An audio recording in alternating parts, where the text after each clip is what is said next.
Well, hello, my friends, and welcome to day 19 of our Advent calendar series.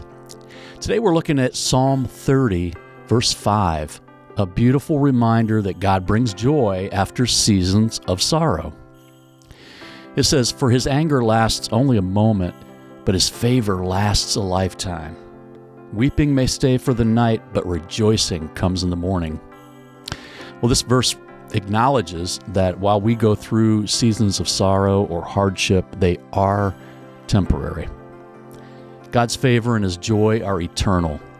Morning always follows the night, and with it comes rejoicing.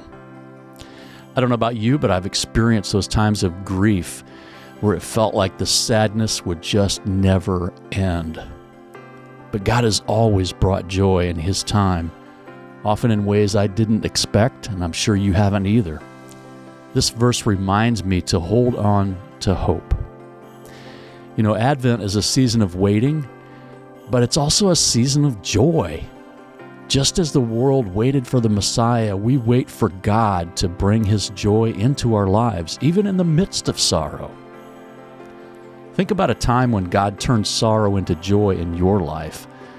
Reflect on how his timing brought restoration and hope.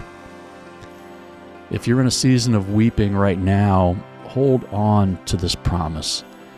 Joy will come in the morning. Trust God's timing and his faithfulness.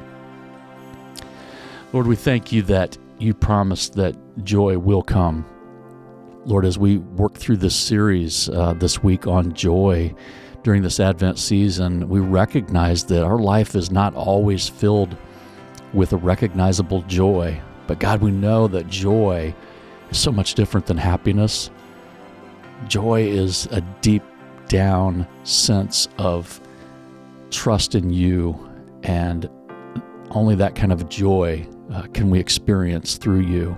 And so, God, I pray that you would remind us of that during this season. Lord, for those who are struggling right now in finding joy through their sorrow, through their discouragement, God, I pray that joy would come in the morning as you've promised it would. In Jesus' name, amen. Well, how has God brought joy after sorrow in your life? Share your stories in the comments, and let's encourage one another. And hey, tomorrow is day 20. We'll see you. Take care, and God bless.